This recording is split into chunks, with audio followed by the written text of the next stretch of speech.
মুসলমান তাই সজাগ হই, আমরা বেধর্মীদের কালচার গ্রহণ করব না। বলেন কে কে 25শে ডিসেম্বর মানাবো না? বলেন।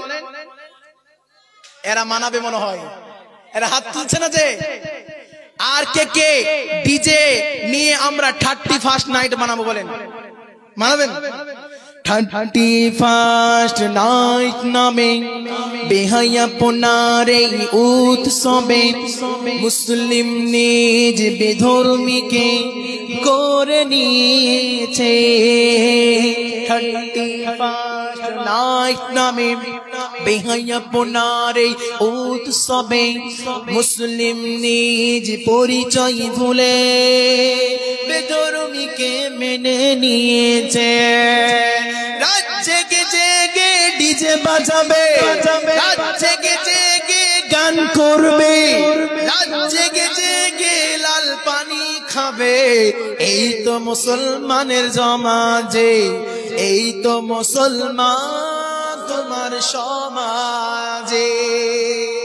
যখন ভাইদেরকে দেখবে 31st নাইট মানানোর জন্য বড় বড় ডিজে কিনে নিয়ে আসবে, 5,000 10,000 করে কিনে নিয়ে আসবে, তারা 31st নাইট মানাবে, তারা নাচ গান করবে, লাল পানি ঢক ঢক করে খাবে। লাল পানি বুঝেন তো?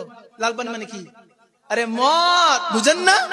লাল পানি ডক ডক করে খাবে আর নাচতে নাচতে পাগল হয়ে যাবে। আমরা এরকম শুনেছি, এই রাতে অনেক যুবক বাইক চালিয়ে নিজের জীবনটাকে হারিয়ে দেয়, নিজের জীবনটাকে দিয়ে দেয়। আল্লাহর কসম করে বলি যুবক, ও যুবক ভাই, তোমার যে যৌবন আল্লাহ তাআলা দিয়েছে, এই যৌবনকে কাজে লাগাই। আল্লাহ রাব্বুল আলামিন কাল কিয়ামতের দিন এই যৌবনের হিসাব নিবে। আমরা কি করব? আমাদের করণীয় কি?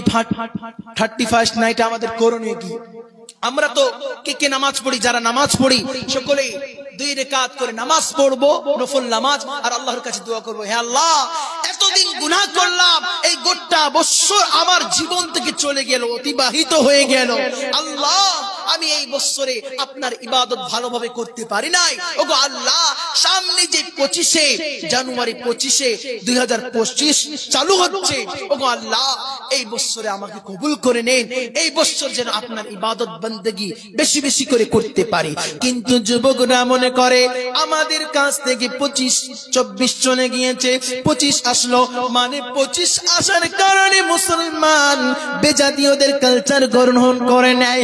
অনেক ভাই আছে, তারা কি করবে? ফিস্টি মানাবে, তারা টাকা জোগাড় করে করে ডিজে কিনবে, ফিস্টি মানাবে, নাচ গান করতে করতে গোটা বেলডাঙ্গা রাস্তাকে মাতিয়ে দিবে। কথা কোন ঠিক কিনা? বন্ধুগণ আমার, এই যে কবর, এই কবরবাসীরা বলতেছে একটা বাক্য আছে, মাটিকে তোমরা ডিজে দিয়ে কাঁপাচ্ছ। কি দিয়ে কাঁপাচ্ছ? মাটিকে ডিজে দিয়ে কাঁপাচ্ছ, এমন সময় আসবে তোমাকে মাটি কাঁপাবে। কথা কোন ঠিক কিনা? ও বন্ধুগণ আমার, সূরা লুকমান খুলে দেখি, আল্লাহ রাব্বুল আলামিন কালাম বাগের মধ্যে বলেছেন, লাগওয়াল হাদিস, গান বাদ্য হারাম। কি? গান বাদ্য হারাম। আমরা এখান থেকে আমরা গান শুনবো? এ শুনবো? বলেন, এরা শুনবে রে? শুনবেন না কি শুনবেন না? আল্লাহর কসম করে বলি মুসলমান, আপনি যদি গান শুনেন তাহলে আপনার দিল থেকে ঈমান উড়ে যাবে। তার জন্য আল্লাহ রাব্বুল আলামিন কালাম পাকের মধ্যে বললেন, ইয়া আইয়ুহাল্লাযীনা আমানু দুখুলু ফিস সিলমি কাফা। এই যুবক ভাইরা চলে যাচ্ছে ফ্রি ফায়ার খেলতে মনে হয়। এই বসেন ভাই, বসি, চলে যাই না। আল্লাহ রাব্বুল আলামিন বললেন, যারা মুমিন হবে তারা পরিপূর্ণ ঈমানদারের মধ্যে দাখিল হয়ে যাও। ঈমানদারকে আল্লাহ রাব্বুল আলামিন পরিপূর্ণ ঈমানওয়ালাদের মধ্যে দাখিল হতে এই জন্য বললেন, যদি অর্ধেক ঈমান নিয়ে যদি আমি থাকি তাহলে অর্ধেক ঈমান আমার থাকবে না, পরিপূর্ণ রূপে আমাদেরকে ঈমানওয়ালা হতে হবে।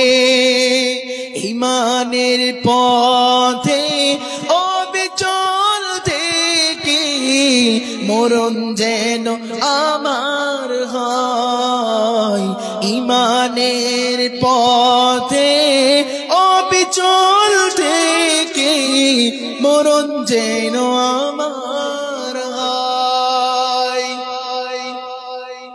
আমরা ঈমানওয়ালা আমাদের যদি ঈমান কমজোরি হয়ে যায় তাহলে আমাদেরকে তওবা করতে হবে বেশি বেশি করে। ঈমান কমা বাড়া আছে, ঈমান যখন কমতে লেগে যাবে আপনার গুনাহের দিকে ধাপিত হবেন আপনি।